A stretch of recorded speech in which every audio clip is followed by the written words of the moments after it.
Hi, Paul. Nice to be with you. Yeah, nice to have you again. It's rare to have a guest come back on the show, but I have read I listened to your latest book, The Adventure, which is a practical guide to spiritual awakening.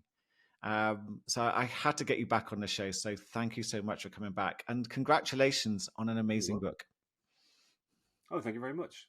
Glad you like it. Yeah, no, I think it's a really important book. It's because the last time I interviewed you, I wouldn't have classed myself as awake. I didn't really, I understood the theory, but I didn't get what it really fully meant until I have an awakening experience. And now, again, I'm seeing it all from a different perspective. So that was another reason why I Mm. had a little look at your book.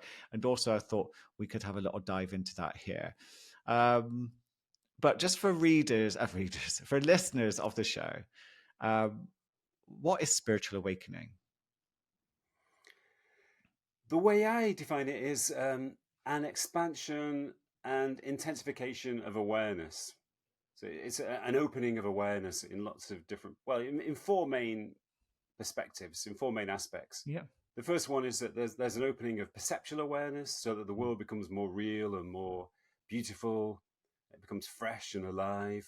So even seemingly mundane things seem to be fascinating and real and alive. And that's why nature, a lot of awakened people feel a very strong connection to nature. Nature seems incredibly beautiful Hmm. because they have a very intense perception. There's also an intensification or an opening in terms of subjective awareness, which means that you become aware of a deeper aspect of your own being, that you become aware of potentials and energies and experiences deep inside you, almost as if you sort of. I sometimes describe it in terms of before we were living in a kind of attic room inside this giant house. We assumed that the attic room was the whole house, but now we discover there are all these floors and all these other rooms to Wow. explore, these depths of our being, heights and depths of our being. There's also an intensification of what I call intersubjective awareness, which means that we connect with other people more strongly. Hmm. We feel more empathic, more compassionate. We become more altruistic because we sense other people's feelings and their sufferings. And we feel a strong desire to alleviate or to contribute to other people or to the world in general. And there's also an intensification of conceptual awareness. There's a more wide ranging vision of the world, a wider perspectives. So we no longer perceive the world from a narrow egocentric perspective. We have a much more wide ranging kind of global perspective. So we no longer think in terms of nationality or other forms of group identity. We just accept all human beings unconditionally, and we feel a sense of concern for the world in general, not just ourselves or Yeah. for the people close to us, but for the whole human race and the whole world. So it's that kind of opening across all Okay. those areas. Okay. Beautiful. And what got you into this? Because again, it's what's led you. Because you've written quite a few books on it, as I mentioned in the Mm. intro. What what has got? Where did? How did you get here? Well, I don't know. I mean, it was kind of natural to me. So I obviously had some innate sort of spiritual impulse within me, and I didn't understand it for a long time. When I was a teenager, I had spiritual experiences, feelings of connection to my surroundings, feelings of euphoria Hmm. for no apparent reason, a feeling of harmony and meaning, and a sense that everything was beautiful and alive and meaningful. But at the time, I thought, wow, this. Am I crazy? I had no idea what was happening, and I didn't tell anybody about my spiritual experiences because I didn't want anybody else to think I was crazy. I didn't even tell my parents about them. So yeah, for a long time, I thought there was something slightly wrong with me. That I was some sort of crazy artist or poet, crazy romantic poet who was doomed to die at a young age. But when I was in my early 20s, I discovered books on spirituality and mysticism, and I thought, wow, I'm not crazy after all. Other people have had these experiences, and I began to build up a framework to make sense of my own experiences. I realized that there was this thing called spiritual awakening. There were these people called mystics, and there were these things called spiritual traditions, spiritual practices. Hmm. So I got into meditation. I explored different forms of spiritual practice like Buddhism and Taoism and so forth. So it was really a question of understanding myself and bringing out what was already there, I think. And is that what led to your awakening? Is it obviously that, something happened, and was it a big event for you, or was it a gradual process of just a series of events? What happened for you? For me, it was something. It was I think there was a kernel which was already inside me. Maybe it came from, if you believe in reincarnation, maybe it was a previous life, but I think Okay. it was already there. But I had to sort of harness it and develop it and stabilize it. For a long time, I function quite well in the normal world now. I'm a sort of I've got a post at my university and I interact with people quite well. But when I was younger, I found it really difficult to function on a day to day basis. I didn't really have social skills, and I felt like I didn't fit in, and I didn't know what I was going to end up doing. But it was because I felt so different. I sort of behaved so differently to other people. I felt different Mm. because of my spirituality. So it was a question of kind of integrating it and allowing it to kind of settle. And that didn't really happen until I was about probably in my late 20s, early 30s. I began to kind of stabilize and spread my spirituality naturally into my life rather than thinking of it as something different to my everyday life. Okay. And so then, when did you realize that you had awakened? Was it something that, because you were reading a description and thought, oh, well, that's me, or was there something that was an innate knowing that that's what you were? Well, I'm a naturally kind of modest guy. like um, like I guess like many British people were kind of slightly self-deprecating, but yeah, it was only Yeah. really when I began to read descriptions of mystics, and I began to read the experiences of mystics, and I began to think about what was really happening to people who had spiritual awakenings. As I got into psychology, partly because I wanted to study spiritual awakening from a psychological point of view, and I began Mm. to research the state of enlightenment and research people's spiritual experiences. And I began to realize that, I was basically describing my own experiences, the qualities I was kind of Mm. reading about in other mystics or spiritually awakened people were already kind of expressing themselves in me. Like we were talking before we came on air about this sense that you have of sort of being slightly apart from your ego, some sort of Mm. observing Yeah. it from a distance, and Yeah. having this ability to sort of disidentify with your own mind, if you like. You sort of observe your own mind from a distance, and it means that you don't really get caught up in your thoughts or emotions. You just allow them to pass by. And I realized that was that was my experience too. Right. And yeah, I felt this kind of space between me. I can observe my ego functioning. Mm. I can observe my own thoughts, but I don't get caught up in them. I just observe them from a distance, and I feel that there's a space between me and them. And also, in a behavioral way, I've always been a very empathic person, very compassionate, very sensitive to other people's sufferings, and very concerned about the world. And I've always felt a very strong desire to contribute to the world. And I realized that's part of spiritual awakening too. So, so that was, yeah, for me it was a kind of gradual unfolding of qualities or of a general spiritually awakened state, which was already within me. Wow. I know a lot of, maybe, your experience is probably that a lot of people go through a sudden moment where they realize that they are awakened. But, for me, it was more gradual.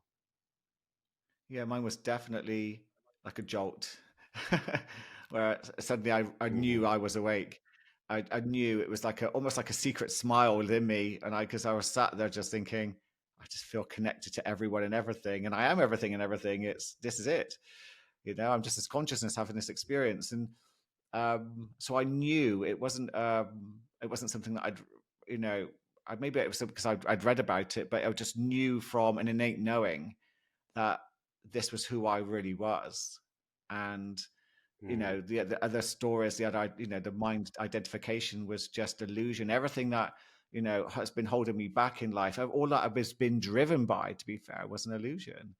And to be liberated from that Mm. was incredible, also humbling in Mm. lots of ways. A lot of things that I believed in or was exploring, I thought, actually, no idea if they're true, and I don't even have to find out either.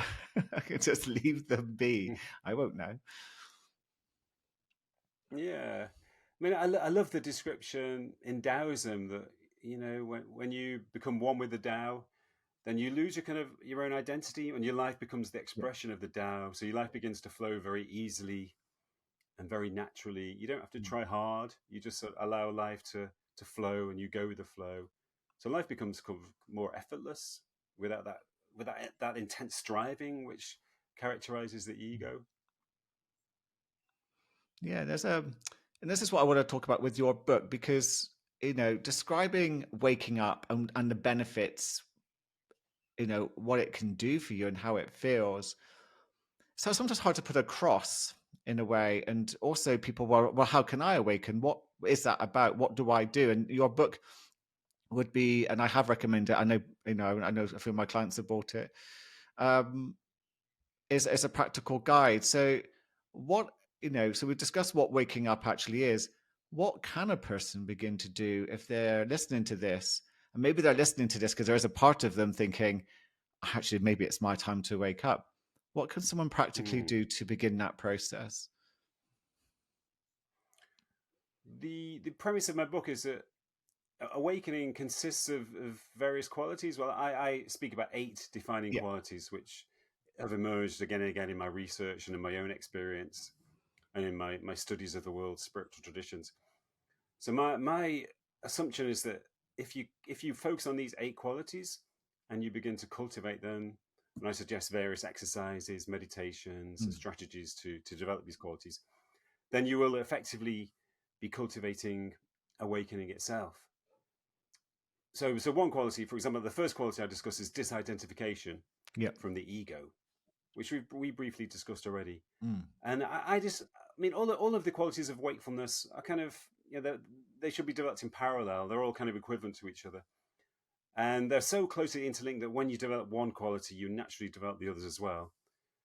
But I think disidentification is especially important because it's the kind of initial quality that we need to develop. It's kind of like the gateway into spiritual awakening, because many people are so immersed in their own egoic mode that they don't really understand that they're not their thoughts. Their whole mood is dictated by their thoughts Mm. or by the emotions that stem from their thoughts. And it's only really once you become aware that there is a space between you and your thoughts, that you are the observer rather than the thinker, then you gain a kind of freedom. You become free from your thought dominated ego. You become free of the fluctuations in mood which are caused by the ego, and your mind naturally begins to quieten, and your life begins to flow much more easily. So there are certain exercises I recommend which create this sense of disidentification from the ego. And it is such great exercises and such an important part, especially if we're. I know that we've talked about this before, but the world seems to be almost turning up the dial for some people in some cultures to become so attached to their ego, and to Mm, vocalize what their ego is saying, and to get other people to validate their ego. And we seem to be witnessing that on stronger levels than maybe ever before. Is that? Do you think mm. there's a part of this that's happening so that people then at some point have a crash and begin to think that they they have to do something other than believe their thoughts and be validated this way, because it you know the consequences are quite dark, aren't they? They are, yeah. But perhaps it is part of our evolution.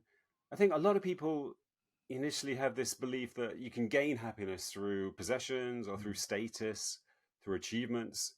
They believe that happiness is something to be created by your own actions or by accumulating certain things. But once you gain the things that you thought would bring you happiness, you realize that it doesn't lie in those things. People always get disappointed when they try to gain happiness in those ways. And some people just carry on. They keep trying to accumulate more and more things, more and more riches, more and more possessions, more and more success. Mm.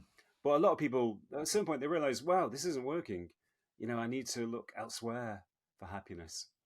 So I think some people definitely need to go through that phase of disillusionment, with egoic striving, and then you realize, there's this whole world inside me. There's another kind of continent within me to explore.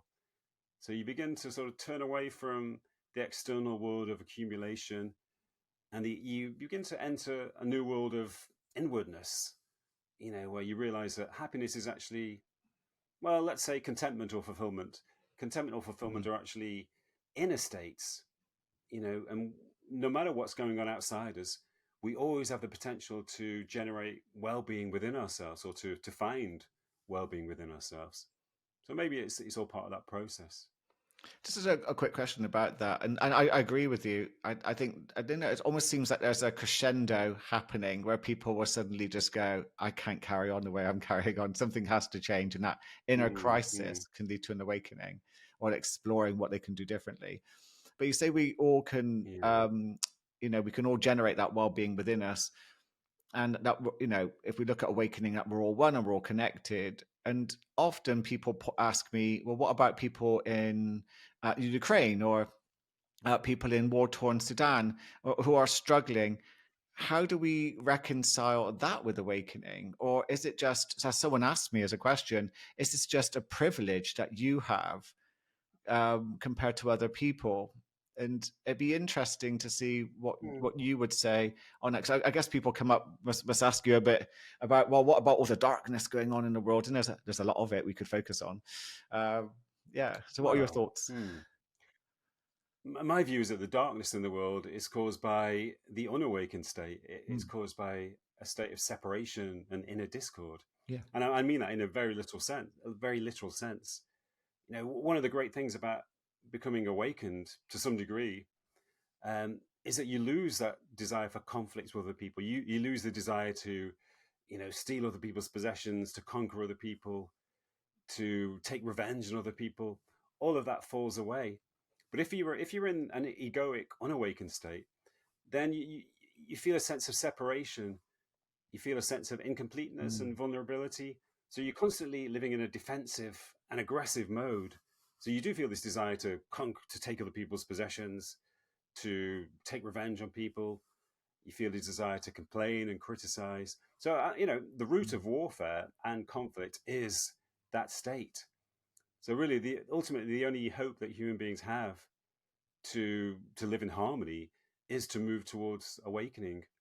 So it's not narcissistic to be concerned with your own spiritual awakening. No, It is the only path to global peace. Yeah, I think it does feel like there's a bit of a revolution going on. And maybe it's because I'm just looking more at the stuff that people are doing, and there's some brilliant people out there talking about, awakened awareness in their own different ways.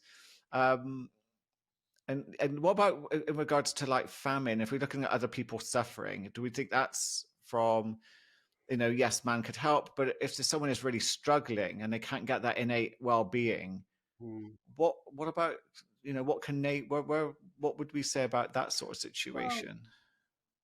Yes, it's a very difficult issue. But I mean, one thing I would say, I've done a lot of research on the phenomenon which I call transformation through turmoil. Okay.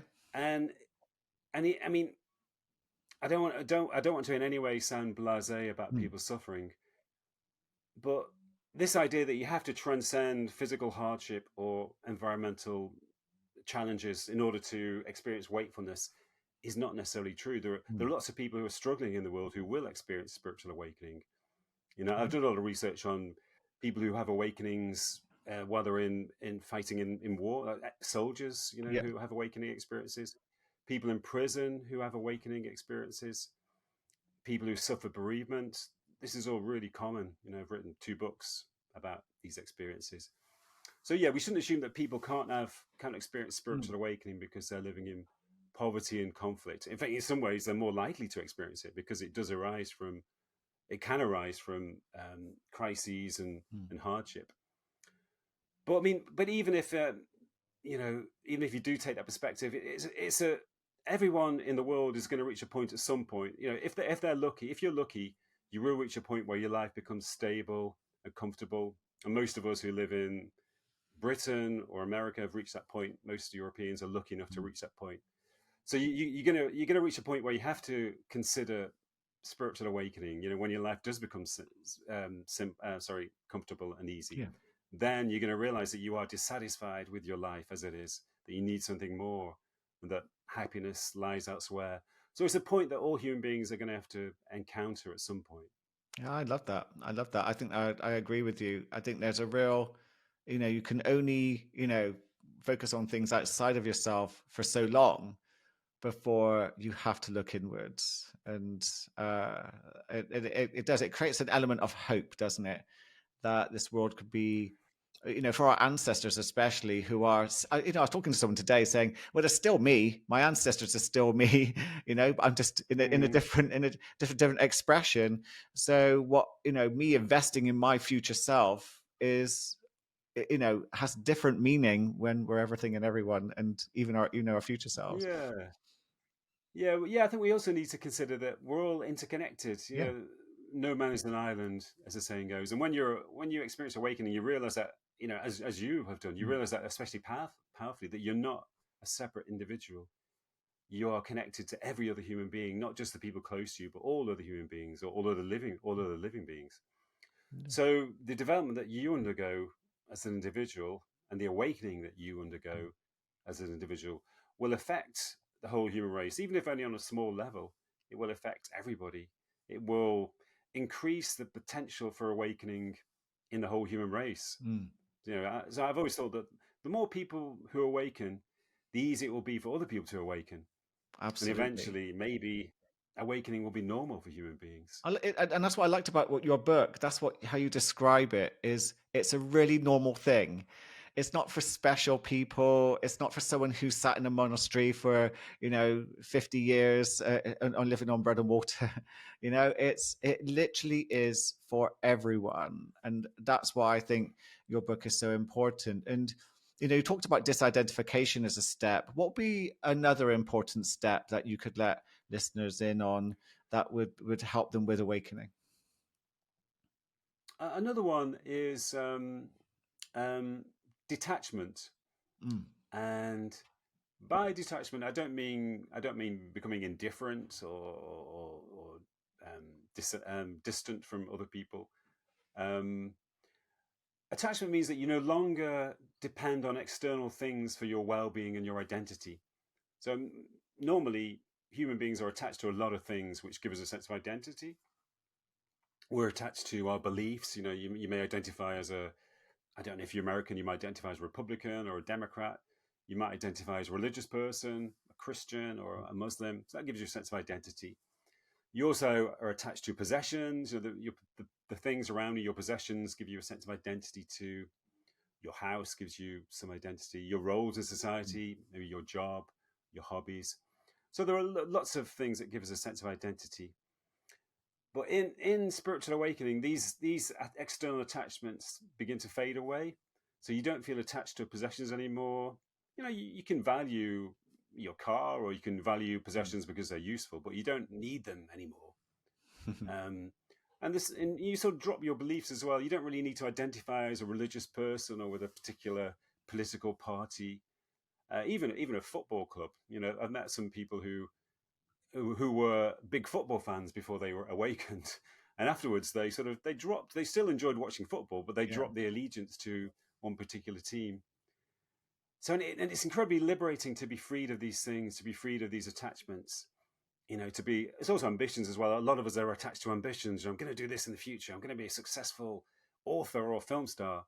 But you let go of these attachments, and the less dependent you are on external things, the more rooted you are in your essential spiritual self. So the less attached you are, the more your essential spiritual self can manifest itself. Yeah. So you feel a sense of wholeness, and you realize that there is a deeper kind of identity within you, which doesn't depend on anything, and it kind of sustains itself no matter what is happening around you, no matter what you have or don't have. So you become, more rooted within your essential self. I think that's so important to what you just said about connecting with that part of you, because that's the voice, isn't it? That's the intuition, that's the being that if we listen to it more, that seems to guide us through life in a way where we feel very aligned. Whereas Mm. in if we don't work out how to listen to that voice, then we're basically listening to the voice of our conditioning, and we're literally puppets on strings to whoever gave us that conditioning. We're just repeating the Mm. past. So this is why I Yeah. really wanted to emphasize, and thank you for talking about detachment and disidentification, because there's such important parts that would make such a big difference to people's lives and improving the quality of it. If people didn't really understand what Yeah. awakening was or why they should do it, just that alone Mm. is powerful. Yeah, yeah. I mean, another really important one is gratitude. And Mm. gratitude, you probably experienced it yourself. It just arises naturally when you're in the mode of awakening. You feel a natural sense of gratitude for all of the small things that you used to take for granted, Yeah. and people as well. We can very easily take people for granted, particularly members of our family or people that we've known for a long time. But when you awaken to some degree, you become aware of the preciousness of these people and all of these things in your life.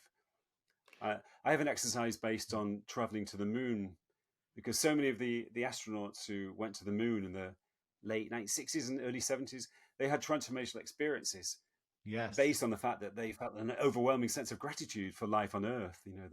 They saw this tiny, beautiful planet, this blue-green oasis in the midst of the nothingness of space, and they realized that everything that they loved and cherished was on that tiny planet. And so when they returned, they Yeah. felt this amazing sense of gratitude for their lives. Yeah, I love that So yeah, yeah, that I love that you mentioned that, and it reminds me of there are people who don't believe we landed on the moon and that the Earth is flat, yeah, and I I was writing about this earlier. I think we have this innate feeling of wanting to know the truth. What is the truth?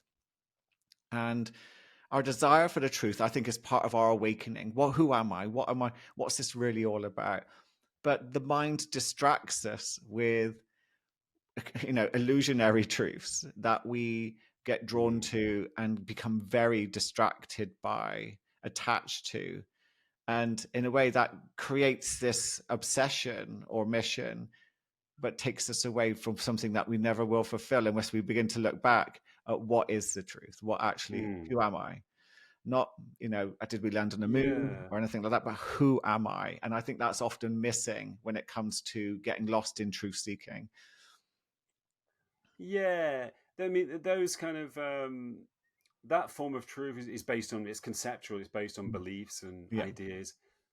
But in awakening, the only truth is really experience. Yeah. So you begin to move away from thinking about the world to just experiencing the world, and that is a much more immediate and direct and authentic form of truth.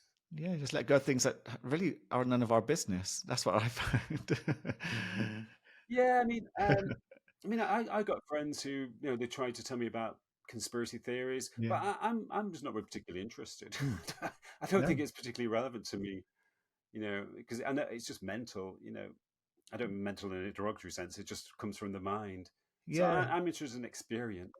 Yeah, it's not just conspiracy theories. It's like even religion, a lot of spiritual beliefs, Yeah. political beliefs, Mm. and anything where you're just you're seeking the truth, which can be admirable. And I'm not saying it's a wrong thing to do, but if it takes you away from exploring the truth of who you are, then I think you've got caught up in a trap where the mind is doing something very clever to stay relevant and to make you feel relevant.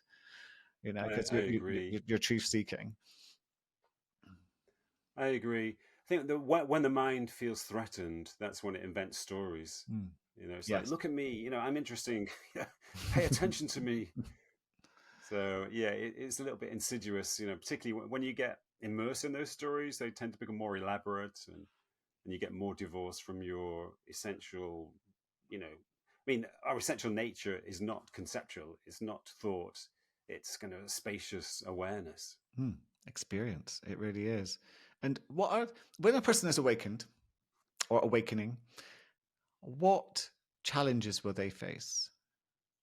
Do you think? What's something like, because I know you've interviewed a lot of people in their experiences. What comes up?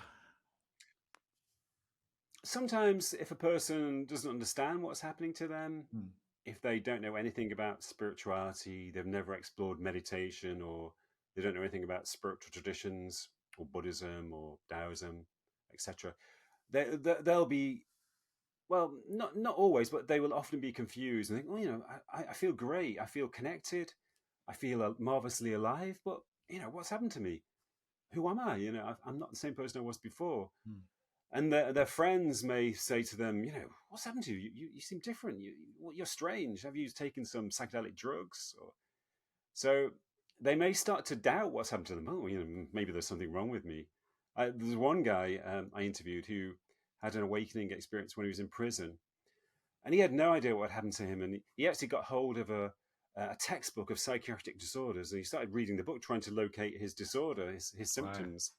But luckily, he didn't find it. Yeah. And then he found a book about spirituality. He thought, this is me. This is what's happened to me. I'm not gone crazy. I've Yeah. become awakened. So that can be a little tricky, a sense of disorientation. And also relationships can sometimes be tricky because, as I've just described, people Mm. may misunderstand you, miscomprehend you, think that you've changed. So I guess one of the more negative aspects of sudden spiritual awakening is that it sometimes does cause breakdown in relationships because a person suddenly becomes very different. So their partners feel like they're together with a different person. But I mean, I think it always works out because Mm. once you undergo awakening, you always gravitate towards people who will support you, who share your awakening to some degree. So there's no dissonance there really. And another issue is that when awakening is especially dramatic, it can be a little bit explosive. There's a Yeah. sudden breakdown of the ego, and this new spiritual self suddenly arises in quite a dramatic way. So that can be a bit disorientating, even a bit disturbing. Mm. It takes a while to settle down. But when often awakening is not as sudden as that, and there is a period of adjustment, a kind of acclimatization.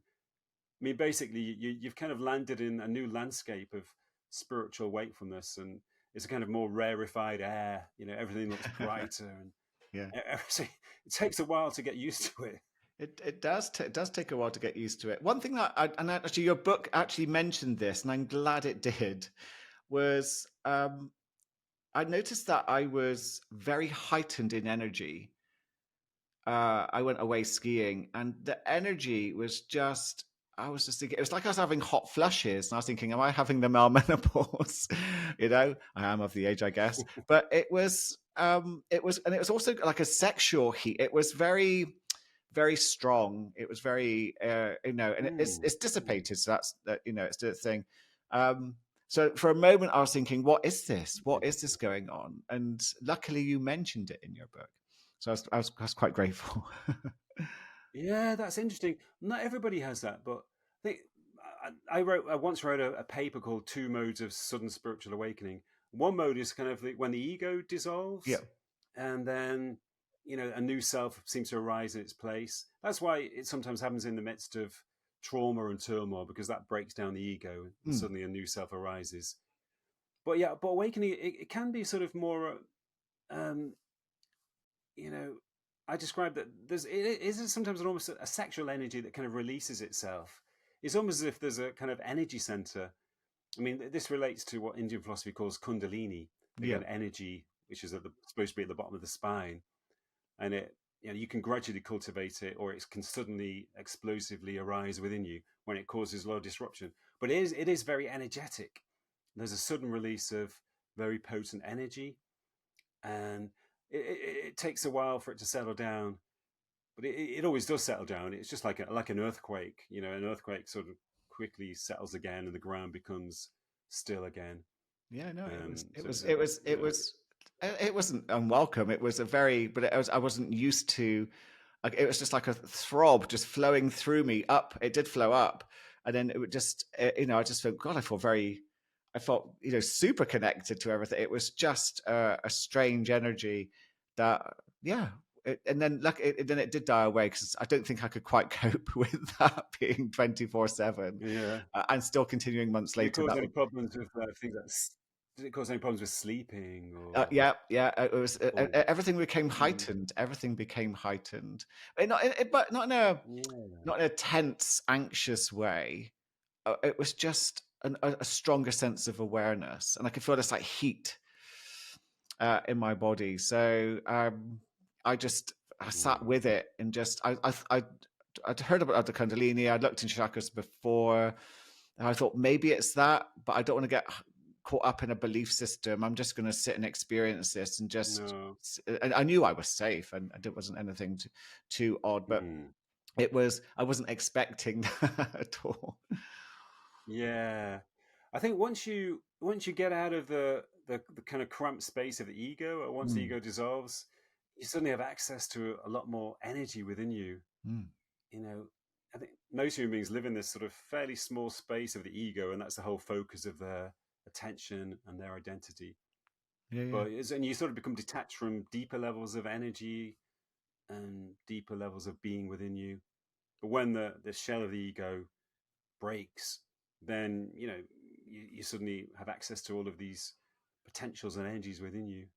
yeah. I guess that's the hard bit to know because a lot of the stuff that texts that talk about awakening go down quite a spiritual, esoteric route, which again, I'm just not aware Mm, of any of it. I don't know if any of it's true. I've got no idea. I don't have a belief system attached to it. So mm, I know that my mind would like some structure, but I don't feel attached to wanting to have any of that structure. So I've kind of left it. Um, but it is no. interesting how we want to create a process for this, so to understand it. And I Mm. wonder what is the I, I truth I around think it. that I think that's why spiritual traditions came into being, as a Mm, way of trying to understand that. I think the concept of Kundalini came into being as a way of trying to describe the kind of experience you had. mm, And yeah, I mean, yeah, you don't need to attach yourself to any particular belief system. I think all the belief systems are valid in some way. They're all trying to describe the same thing from slightly different perspectives in terms of different worldviews and yeah, yeah, different beliefs about the world. They're just like different windows on the same landscape. yeah. That's a very nice description. And we're going to wind up soon because we're coming to the end of our interview. But I want to ask you one more question. But what would be a myth about awakening that you would like to dispel here today? What's a myth that you keep hearing and think, do you know what? Let me put this right. Well, there's one that we touched on briefly already, the idea that awakening is something esoteric, unattainable, Mm, and extraordinary. I used to believe that myself. I thought, wow, maybe there are only a few people in the world who are enlightened, maybe a few people in India, maybe a few monks in Tibet. yeah, yeah, But in actual fact, it's quite I wouldn't say it's common, but it's not uncommon. That I think there are thousands of people around us who've attained some degree of awakening. I mean, I think in terms of different degrees rather yeah. than kind of an either or state. So I think it is common. I think a lot of people who experience it are not aware of it as spiritual awakening. It's just their normal state, but they always feel a sense of connection to others, a sense of connection to nature. They feel incredibly empathic and Mm. with a sense of gratitude and so on. But they just don't describe it in terms of spiritual awakening. And I'll mention briefly one other. One is that Yeah, got in. there's an end point to awakening as well. A lot of people think that you become enlightened, and that's it. You can relax and just enjoy yourself because you're We enlightened. wish. But it's a never unfolding process. It never ends. It's just a constant, continual deepening, an expansion. It's a journey, and there's no end point. Yeah, I 100% know that that's true. It just feels like it's constantly moving, an energy that's constantly moving. And it's interesting just to be present and experience that, without any expectation, just seeing what happens. It's become my catchphrase. I'm just going to see what happens Mm. and see Yeah, where it's it great goes. to observe things with that space that you Mm. have between you and your mental processes, or between you know your your whole being. It's great to observe what arises and to appreciate what arises.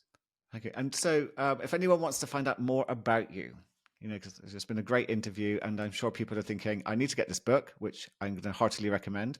But where can people find out more about you, Steve?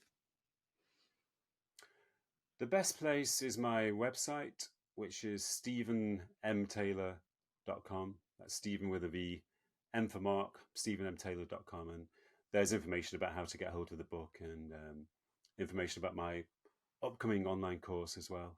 Okay. What course have you got? It's an online course based on the book. It's called the Adventure Online Course. It's an 8-week video course where we go through some of the exercises. We have 1 week based on each characteristic in the book, like gratitude, disidentification, and so on.